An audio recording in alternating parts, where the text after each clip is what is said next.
Halo, assalamualaikum warahmatullahi wabarakatuh. Ketemu lagi sama aku Irestia di IST Channel. Kita akan ngebahas lagi seputar bisnis online yang temanya sekarang sedang happening banget. Ini bukan happening sih, tapi kayak dunia ini sekarang lagi berduka karena wabah virus corona ini. Dan di sini aku akan mengupas dari sisi lain, tidak lagi dampak virus corona terhadap kesehatan, karena pastinya teman-teman semuanya udah pada paham banget dampaknya seperti apa. Tapi aku akan ngebahas dampaknya terhadap bisnis online kita. Karena kita harus mengamini bahwa virus corona ini tidak hanya menyerang kesehatan kita, tapi menyerang juga mental kita dan juga menyerang keuangan kita. Jadi di sini yang akan aku bahas adalah bagaimana sih kita sebagai pebisnis online harus menghadapi wabah virus corona ini terhadap keberlangsungan usaha kita. Jadi di sini aku punya 7 tips bagi kalian para pebisnis online, apa yang kita harus persiapkan untuk bisa menjalani masa-masa yang sulit ini di tengah wabah virus corona ini. Ya, sekarang kita simak ke-7 tipsnya. Dan tips yang pertama adalah safety first. Jadi segimanapun kita mencintai usaha kita, kita harus lebih mementingkan keamanan diri kita sendiri dan karyawan kita. Jadi bagi teman-teman yang usahanya masih bisa memberikan kesempatan karyawan untuk melakukan pekerjaan dari rumah, maka lakukanlah, karena itu jauh lebih baik. Tapi kalau misalnya memang benar-benar tidak bisa melakukan work from home jenis usahanya, maka saya sarankan teman-teman semuanya harus melindungi karyawan kita dengan alat pelindung diri yang memadai. Jadi teman-teman harus menerapkan SOP yang baku bagaimana mereka bisa tetap aman bekerja meski harus datang ke kantor kita. Apakah memang kita harus mengurangi jumlah populasinya atau mengatur layoutnya agar mereka punya jarak dari setiap individu, kemudian juga menerapkan aturan-aturan seperti mengecek suhu tubuh, mencuci tangan sebelum bekerja, menyediakan sarung tangan, menyediakan masker, menyediakan hand sanitizer. Buat teman-teman yang bisa menerapkan work from home, bagi karyawannya juga harus membuat SOP yang baru, bagaimana mereka bisa bekerja dari rumah tanpa harus meninggalkan atau menurunkan tingkat produktivitas mereka. Teman-teman juga bisa membuat kriteria karyawan mana yang bisa mengerjakan pekerjaan dari rumah dan yang tidak. Jadi misalnya kalau teman-teman punya karyawan yang usianya sudah agak lumayan lanjut, maka sebaiknya mereka bisa bekerja dari rumah, atau kalau misalnya nggak bisa berarti memang harus diliburkan. Kemudian teman-teman yang harus menggunakan kendaraan umum menuju tempat kantor kita, maka itu sebaiknya diliburkan dulu, karena mereka akan lebih beresiko untuk berdesakan sama orang-orang, entah itu di kereta, entah itu di terminal, entah itu di angkot. Nah, orang-orang yang bisa bekerja langsung ke kantor adalah orang-orang yang memiliki kendaraan pribadi, sehingga aksesnya adalah langsung dari rumah menuju ke kantor. Kemudian yang ketiga adalah orang yang memang benar-benar sehat. Sementara jenis-jenis pekerjaan yang bisa dikerjakan dari rumah adalah orang-orang yang bisa mengandalkan teknologi seperti sales marketing, kemudian CSO, kemudian juga finance mungkin, kemudian juga apalagi ya yang bisa orang-orang yang bisa dikerjakan dari rumah. Atau bagian kalau misalnya teman-teman yang kerjanya di bidang fashion, mungkin tim QC-nya bisa dikerjakan dari rumah, barang-barang yang di QC-nya bisa dikirimkan ke rumah masing-masing, dan itu bisa kita akomodir seperti itu. Kemudian tips yang kedua adalah teman-teman harus sering-sering mengecek situasi dan kondisi. Bukan berarti kita harus menjadi panik dengan berbagai macam pemberitaan yang ada, tetapi itu justru membuat kita berpikir rasional apa yang harus kita lakukan terhadap bisnis kita. Yang pertama, kita harus mengecek kebijakan pemerintah. Apa sih kebijakan pemerintah? Apakah pemerintah sudah memberlakukan lockdown terhadap kota-kota tertentu, atau mungkin pemerintah harus menghimbau masyarakatnya seperti apa, dan itu yang harus kita patuhi dan kita pertimbangan apakah itu bisa direalisasikan terhadap usaha kita atau tidak. Kemudian juga kita bisa mengecek kondisi ekonomi dunia. Bagaimana misalnya kalau misalnya teman-teman usahanya itu berhubungan dengan barang-barang yang harus diimpor, apalagi bisa diimpor dari Cina. Nah, itu pasti akan sangat mengganggu operasional perusahaan. Atau misalnya teman-teman juga akan melihat ternyata dolar ini semakin meningkat, dan itu akan membuat keputusan tentang pembelanjaan bahan baku, kemudian kita juga bernegosiasi dengan supplier, kemudian kita juga melaksanakan segala transaksi yang berhubungan dengan ekonomi dunia itu akan menjadi berubah, sehingga teman-teman harus sering-sering mengecek tentang kebijakan ekonomi dunia. Kemudian juga kita harus mengecek kondisi psikis masyarakat. Kondisi psikis masyarakat yang berada di kota-kota besar, khususnya Jakarta, yang terkena dampak corona paling parah, itu pastinya akan membuat suasana perekonomian sangat lesu. Jadi buat teman-teman yang bisnis online ini mungkin akan merubah target pasar mereka ke daerah-daerah yang belum terkena dampak corona yang terlalu besar. Jadi kita harus pintar-pintar untuk melihat segala situasi, baik itu ekonomi, politik, keuangan, dan kondisi psikis masyarakat kita, agar kita bisa menentukan langkah preventif apa yang harus kita lakukan terhadap bisnis online kita. Dan tips yang ketiga ini adalah yang sangat fundamental, yaitu adalah jaga cash flow teman-teman. Jadi setiap pemasukan yang teman-teman dapatkan itu harus dikelola sebaik mungkin. Cash flow ini sangat-sangat penting untuk saat genting seperti ini. Jadi buat teman-teman yang sekarang sedang punya stok yang sangat menumpuk, hati-hati. Saran saya teman-teman lebih baik memiliki uang cash daripada stok yang menumpuk, karena kita tidak tahu berapa besar dampak virus corona ini terhadap daya beli masyarakat.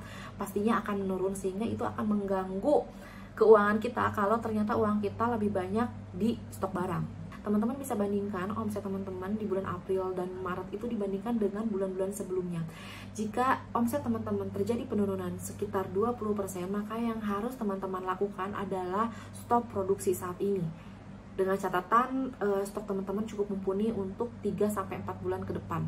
Tetapi jika ternyata penurunan omset teman-teman itu lebih daripada 50%, misalnya 60-70%, maka saran saya teman-teman harus menghentikan segala kegiatan operasional jika teman-teman tidak ingin gulung tikar.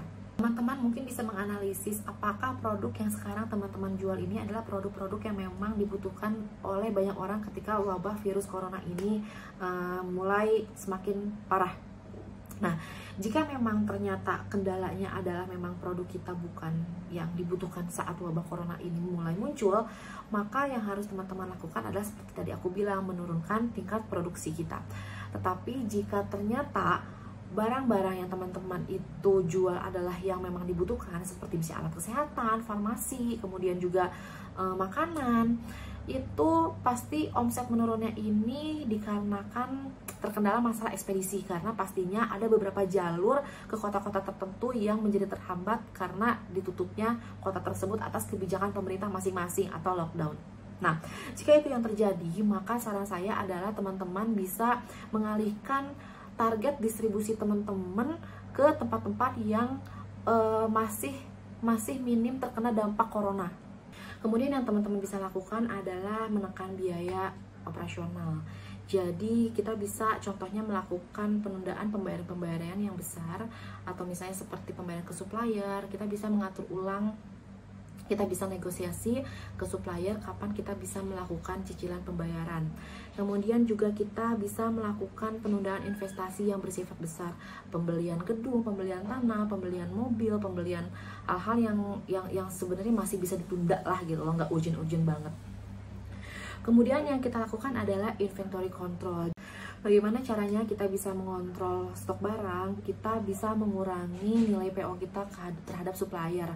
Kemudian juga kita bisa mengontrol persediaan untuk hanya menyediakan 1 bulan ke depan aja gitu. Yang biasanya kita bisa menyediakan barang selama 3-4 bulan penjualan, maka kita kurangi bisa jadi 1 atau 2 bulan aja. Kemudian juga kita hanya menyetok barang-barang yang laris. Jadi kita sekarang stop dulu nih untuk membelanjakan uang lebih kita terhadap produk-produk yang baru. Kemudian penekanan biaya yang terakhir bisa teman-teman lakukan adalah dari segi biaya operasional. Jika teman-teman sekarang merasa bahwa karyawan teman-teman ini cukup banyak dan masih kurang efektif, mungkin ini saatnya teman-teman mengambil keputusan yang sulit.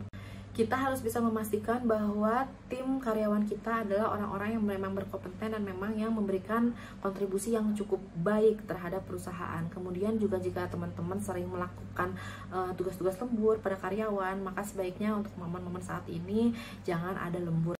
Dan tips yang keempat adalah fokus terhadap pelanggan lama. Teman-teman udah pernah dengar nggak ada yang bilang kalau biaya untuk mendatangkan konsumen baru pada usaha kita itu biayanya 7 kali lipat lebih besar daripada biaya untuk mempertahankan pelanggan lama. Kenapa? Karena kita harus banyak melakukan iklan, kita harus penetrasi pasar, kita harus melakukan branding, kita harus endorsement, kita harus warawiri melakukan promosi yang gencar untuk bisa mendatangkan orang-orang baru sebagai follower Instagram kita atau sebagai calon pembeli kita. Tapi jika kita sudah mendapatkan database pelanggan yang loyal, apalagi itu pelanggan yang sudah cukup lama menjadi pelanggan kita, kita sebaiknya mengalokasikan biaya marketing kita untuk memaintain pelanggan lama kita, karena itu jauh biayanya akan lebih efektif. Contohnya seperti apa sih pelayanan yang bisa kita berikan terhadap pelanggan lama? Mungkin kalau misalnya teman-teman bisa memberikan diskon member, atau juga kasih promo menarik, kasih gift, atau misalnya memberikan fasilitas subsidi ongkir, atau apapun treatment-treatment yang bisa teman-teman lakukan untuk membuat pelanggan lama yang loyal terhadap produknya kita itu senang dan tetap bertahan untuk membeli produk yang kita jual. Jika teman-teman melakukan hal itu, maka bukan tidak mungkin kita bisa mempertahankan omset kita tetap stabil, atau mungkin hanya mengalami penurunan yang sedikit di saat wabah corona ini terjadi. Kemudian tips yang kelima adalah kita harus menjaga motivasi tim kita. Jadi building tim itu penting banget, karena kita tidak akan menjadi seperti ini, kita hanya butuh debut tanpa adanya teman-teman karyawan kita. Jadi di saat wabah corona ini, teman-teman harus memperhatikan kesehatan mereka. Apalagi orang-orang yang memang diharuskan sama kita untuk tetap masuk kerja. Perhatikan kesehatan mereka dengan memberikan mereka multivitamin tambahan. Kemudian juga kita bisa memberikan insentif terhadap orang-orang yang masih kita haruskan masuk kerja. Karena kita harus menyadari bahwa teman-teman karyawan kita yang diharuskan tetap masuk bekerja, mereka memiliki kekhawatiran lebih tinggi ketika melihat teman-teman yang lainnya bisa kerja dari rumah dan mereka tetap harus bekerja. Mereka akan memiliki insecure bahwa mereka lebih rentan untuk terkena virus corona ini. Jadi kita sebisa mungkin sebagai pemimpin harus tetap memberikan perhatian lebih pada orang-orang yang masuk kerja, tetap masuk kerja di kantor kita, dan memberikan motivasi secara moral agar mereka tetap semangat menjalani pekerjaannya di tengah wabah virus corona ini. Tips yang keenam adalah keep calm. Jadi percayalah bahwa badai ini pasti akan berlalu dalam waktu cepat atau lambat. Jadi jangan sampai teman-teman menjadi panik, menjadi tidak rasional untuk mengambil keputusan terhadap operasional usaha kita. Teman-teman tetap wajib untuk melihat, memantau berita yang terjadi di luar sana, tetapi tidak menjadi overreactive terhadap berita yang terjadi, karena kita pun pernah mendengar mungkin teman-teman, selain virus corona ini menyerang kesehatan kita, virus corona ini menyerang mental kita. Jadi kita yang sebenarnya hanya sakit flu biasa, batuk biasa, tetapi karena kita sudah terlampau panik, kita merasa bahwa kita terkena virus corona. Atau mungkin juga teman-teman bisa melihat bahwa orang-orang yang tingkat insecure-nya tinggi, mereka akan menjadi lebih mudah depresi, dan malah justru tingkat imunitasnya menjadi lebih rentan dibandingkan orang-orang yang tetap menjaga kesehatannya dan berpikir positif di tengah badai corona ini. Jadi stay calm, teman-teman tetap harus rasional untuk mengambil keputusan, melihat keadaan di luar sambil berpikir tenang apa yang harus teman-teman lakukan terhadap bisnis online ini. Jangan sampai omset kita langsung merosot drastis, ataupun teman-teman mengambil keputusan yang paling menyedihkan, yaitu mem-PHK karyawan teman-teman semuanya. Tips yang terakhir, yang ketujuh adalah CSR. Jadi di sini kita sebagai pebisnis online, kita akan ditanya kembali sebenarnya tujuan kita pada saat memulai bisnis itu apa sih? Apakah hanya untuk mendapatkan penghasilan tambahan? Apakah memang kita ingin menjadi kaya dari bisnis online ini, atau memang kita juga ingin menebarkan banyak manfaat bagi teman-teman, entah itu membuka lapangan pekerjaan ataupun memberikan manfaat terhadap lingkungan sekitar. Dan ketika wabah corona ini terjadi, maka disitulah komitmen para pebisnis online itu teruji. Kita sisihkan sebagian dari penghasilan bisnis kita untuk membantu mereka-mereka yang tidak seberuntung kita.